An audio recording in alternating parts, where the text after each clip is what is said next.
Araw na naman ng pagkilala ngayong taong 2026. At syempre, consistent ang ating baby girl sa pagiging top student. Ako na nga lang yung napapagod at nagre-reklamo kaakit sa stage. Syempre, charot lang yun. At tingnan mo nga naman, nauna pa sa amin dito si Ivory. 1 PM nga pala ang call time dito sa school at medyo na late na nga kami ng dating. At kahit na nga na late kami, mabuti na lamang at hindi pa nag-uumpisa ang program. Ngayong taon nga pala ay magkatabi na ang mga magulang at mga anak, hindi katulad ng mga nakaraang taon. Ay, ano eh? Akin ba yun, ma'am? Girl, ganda girl. Nakita, parang Barbie. Onwards. Give us courage.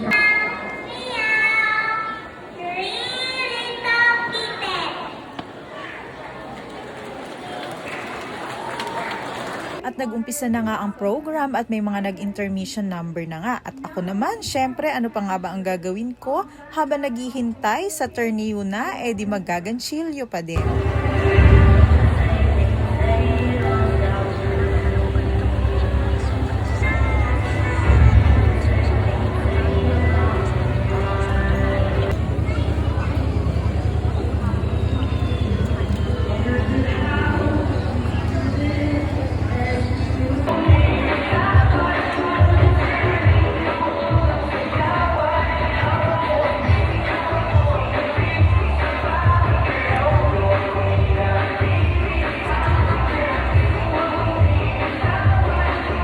Sa unahan nga lang pala namin nakapwesto si Wenlyn at saka si Ivory dahil nga may award din si Nicolo. At syempre, nandyan lang si Ate Miles sa gilid para naman moral support. Andito nga rin pala si Win Hope, nandyan lang sa tabi-tabi. At si Tita Tere, syempre, hindi yan mawawala at tagakuha ng picture at video. At may isang bata na nga patakbo-takbo, mukhang naiinip na nga sa kaganapan dito sa school at nauhaw na nga at talaga namang napakainit nga naman ang panahon dito.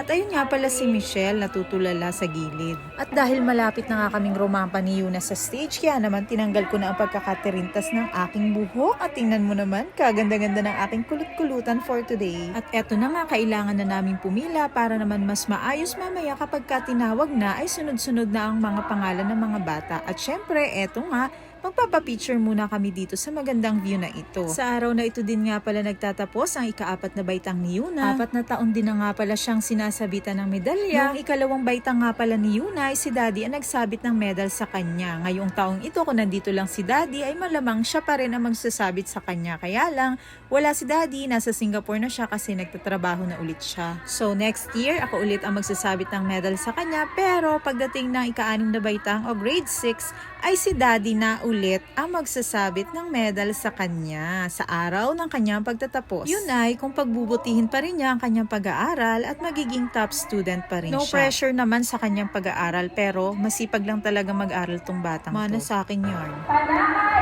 Yuna GP, anak ni Ginoo at Ina Judith Tanaka. Maaari na bang isabit ang medalya ng karangalan?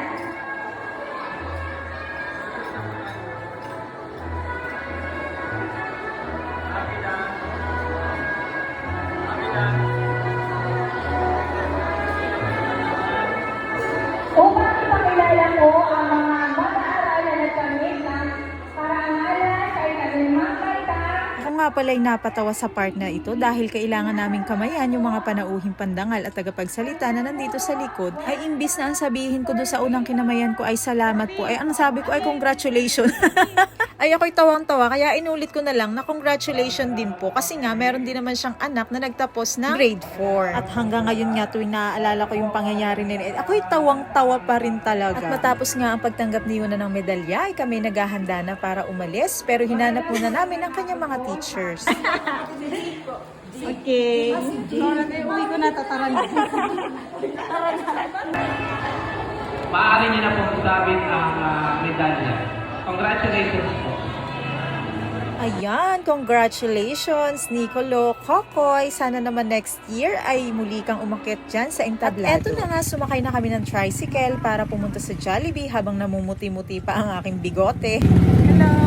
Sinama din nga pala ni Yuna ang kanyang kaklase at konsorte sa section P niya. At syempre, kasama din namin yung mama niya. Pinauna na nga pala namin si Tita Tere dito sa Jollibee para maka-order na siya at makakuha ng pwesto. Naalala ko kasi last year ay punong-puno ng mga tao itong Jollibee at talaga namang pagdating namin dito ay halos wala na kaming maupuan. Dapat talaga sa bahay na lang yung celebration namin, kaya lang gustong-gusto talagang kumain ni Yuna ng Jollibee, kaya naman nagpunta na muna kami dito kahit may pagkain sa bahay. Nag-order ako ng pagkain sa lutong bahay, yung suki namin na palagi kong ino-orderan ng pagkain kapag wala na kaming oras magluto ng aming handa. At eto nga ang aming mga bisita, hindi ko na nakuhaan yung iba pa. At after ng celebration at salo-salo sa bahay, ay nag-aya nga ito si Yuna na magala kaming tatlo, kaya naman umikot lang din kami dito sa bayan ng Lopez. Ay hindi pala, dyan lang sa Kabayanan. At eto nakarating kami dito sa may simbahan at meron pala ditong ginaganap na pasini. At dahil malapit na nga din ang mahal na araw, kaya may ganitong kaganapan dito sa may simbahan. Hindi ko nga lang alam kung ano yung pinapanood nila. Sa aming paglalakad nga pala ay nakakita at nakapulot ng 100 pesos si Michelle.